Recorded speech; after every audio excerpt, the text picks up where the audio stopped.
नमस्कार दोस्तों, स्वागत है आप सभी का डेसिमल में। आज की वीडियो में हम लोग ईवीएस के 30 मोस्ट इंपॉर्टेंट क्वेश्चन डिस्कस करेंगे, जो कि super TET, UP TET, C TET, REET, MP TET इन सभी एग्जाम के लिए काफ़ी ज़्यादा इंपॉर्टेंट है।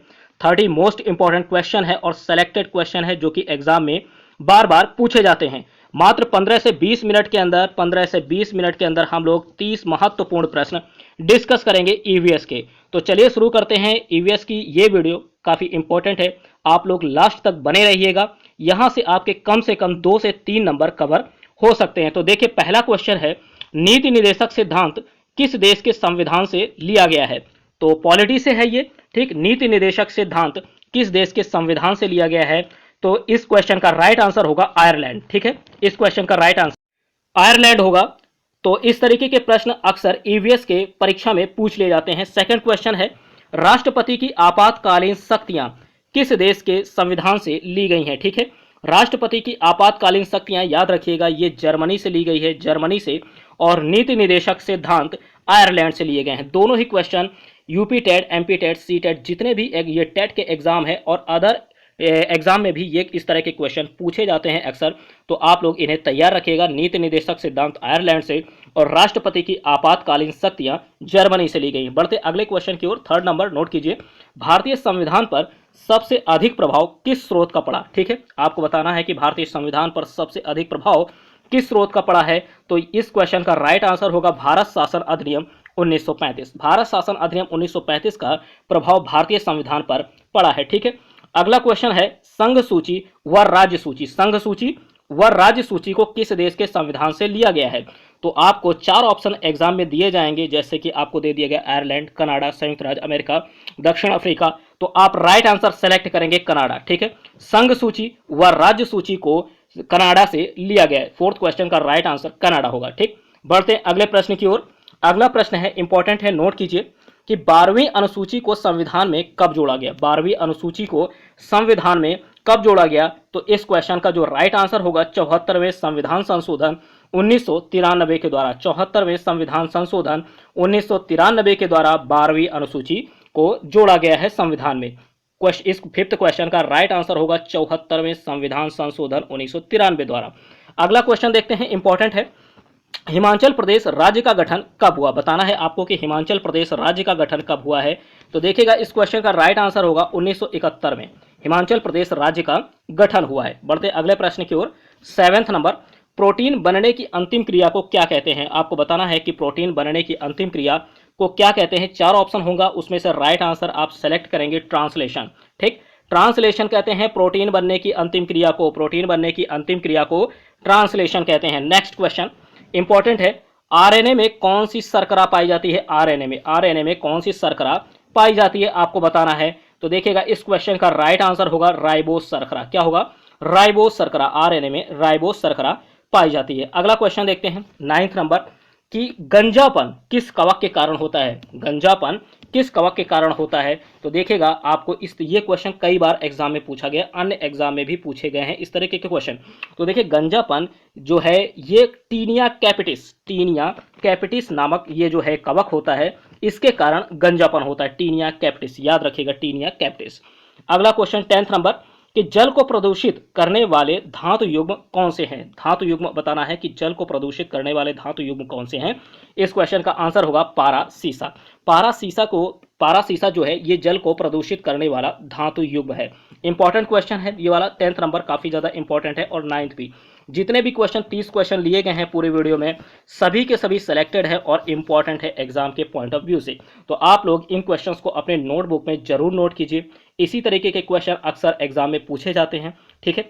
और आपको 100 एमसीक्यूज का वीडियो आपको प्लेलिस्ट में मिल जाएगा, तो आप लोग प्लेलिस्ट जरूर वॉच कीजिए, ठीक है। वहां पर आपको इन्वायरमेंट का 100 एमसीक्यूज का वीडियो मिल जाएगा, ठीक है।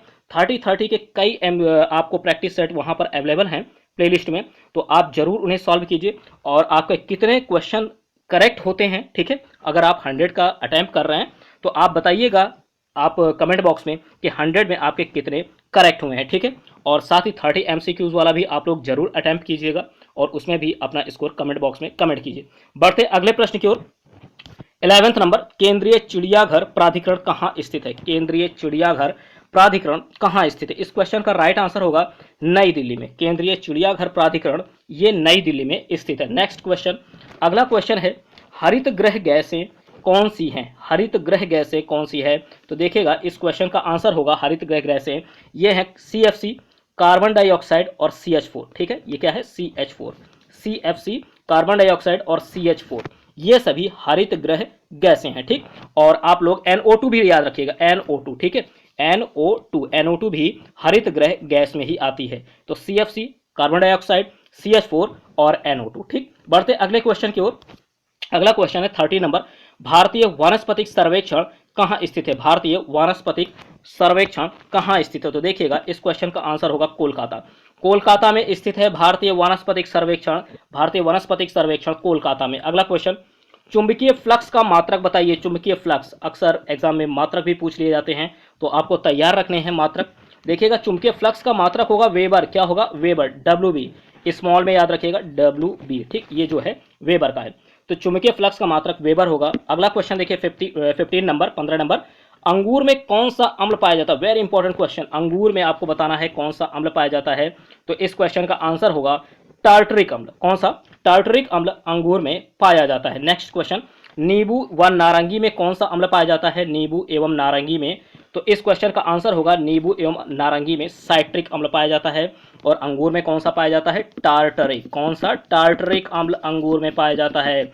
और नींबू एवं नारंगी जब पूछे तो साइट्रिक, साइट्रिक दोनों का याद रखिएगा। टार्टरिक जब पूछें तो ये अंगूर में पाया जाता है और नींबू नारंगी में साइट्रिक पाया जाता है। अगला क्वेश्चन 17 नंबर, 17वें नंबर देखिए, अंतर्राष्ट्रीय न्यायालय की स्थापना कब हुई? स्थापना से रिलेटेड क्वेश्चन अक्सर एग्जाम में पूछे जाते हैं, आपको बताना है अंतर्राष्ट्रीय न्यायालय की। तो 3 अप्रैल 1946 में, 3 अप्रैल 1946 में अंतर्राष्ट्रीय न्यायालय की स्थापना हुई है। अगला क्वेश्चन, खाद्य एवं कृषि संगठन, नोट कीजिए, खाद्य एवं कृषि संगठन की स्थापना कब हुई? मैंने बताया कि आपको स्थापना वाले क्वेश्चन भी तैयार रखने हैं। तो अंतर्राष्ट्रीय न्यायालय का तो 3 अप्रैल 1946 होगा, लेकिन खाद्य एवं कृषि संगठन का होगा, नोट कीजिए, 16 अप्रैल 1945 ईस्वी। 16 अप्रैल 1945 ईस्वी में खाद्य एवं कृषि संगठन FAO की स्थापना हुई। ठीक है, FAO की स्थापना हुई। अगला क्वेश्चन देखते हैं 19 नंबर, अंतर्राष्ट्रीय श्रम संगठन की स्थापना, अंतर्राष्ट्रीय श्रम संगठन की स्थापना कब हुई? तो याद रखिए 11 अप्रैल 1919 ईस्वी। 11 अप्रैल 1919 ईस्वी को, 11 अप्रैल 1919 ईस्वी को अंतर्राष्ट्रीय श्रम संगठन की स्थापना हुई। नेक्स्ट क्वेश्चन है, देखिए दिवस से रिलेटेड क्वेश्चन भी एग्जाम में पूछे जाते हैं, दिवस से रिलेटेड क्वेश्चन। तो अंतर्राष्ट्रीय तंबाकू निषेध दिवस कब मनाया जाता है, आपको बताना है। तो याद रखिए प्रतिवर्ष 31 मई को, प्रतिवर्ष 31 मई को अंतर्राष्ट्रीय तंबाकू निषेध दिवस मनाया जाता है। तो दिवस से रिलेटेड क्वेश्चन भी आपको तैयार रखने हैं। ठीक है, अगला क्वेश्चन देखते हैं 21 नंबर, अरब लीग का मुख्यालय। अब देखिए मुख्यालय से भी रिलेटेड क्वेश्चन आपको तैयार रखने हैं। तो अरब लीग का जो मुख्यालय है कहाँ स्थित है, आपको बताना है। इस क्वेश्चन का आंसर होगा काहिरा, मिस्र। काहिरा मिस्र में अरब लीग का मुख्यालय स्थित है। अगला क्वेश्चन देखते हैं 22 नंबर, 22 नंबर है, आधुनिक ओलंपिक खेलों का शुभारंभ कब और कहां हुआ? आधुनिक ओलंपिक खेलों का शुभारंभ कब और कहां हुआ?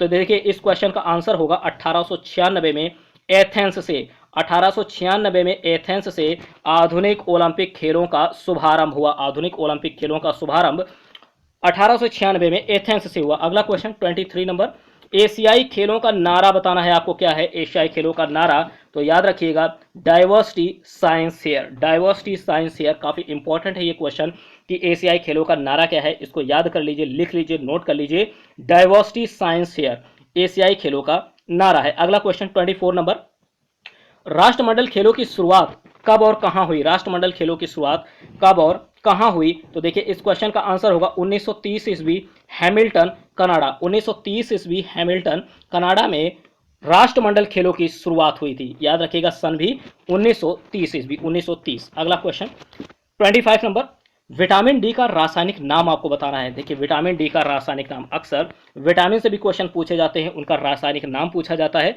और ये भी आपको कभी कभी पूछ लिया जाता है कि इसकी कमी से कौन सा रोग होता है। तो आपको याद रखना है कि विटामिन डी की कमी से कौन सा रोग होता है। पहले तो हम लोग इसका रासायनिक नाम जानेंगे। रासायनिक नाम, तो इसका रासायनिक नाम है कैल्सीफेरॉल। क्या है? कैल्सीफेरॉल इसका रासायनिक नाम है। साथ ही इसकी कमी से कौन सा रोग होता है? कमी से रोग तो ये होता है रिकेट्स रोग। कौन सा? रिकेट्स रोग। रिकेट्स रोग विटामिन डी की कमी से होता है। अगला क्वेश्चन विटामिन बी7 की कमी से कौन सा रोग होता है? तो देखिएगा, इसकी कमी से चर्म रोग, बालों का झड़ना, चर्म रोग, बालों का झड़ना विटामिन बी7 की कमी से होता है, विटामिन बी7। और रासायनिक नाम अगर पूछा जाए, यहाँ पर केवल रोग पूछा गया था, मैंने रोग बताया, साथ ही रासायनिक नाम भी मैंने यहाँ पर इंक्लूड किया। तो देखिए, रासायनिक नाम होता है बायोटीन। बी7 का याद रखिएगा, रासायनिक नाम बायोटीन होता है। साथ ही चर्म रोग और बालों का झड़ना ये विटामिन बी7 की कमी से होता है। विटामिन डी की कमी से कैल्सिफेरॉल, और कौन सा रोग होता है? सॉरी, विटामिन डी का रासायनिक नाम है कैल्सिफेरॉल।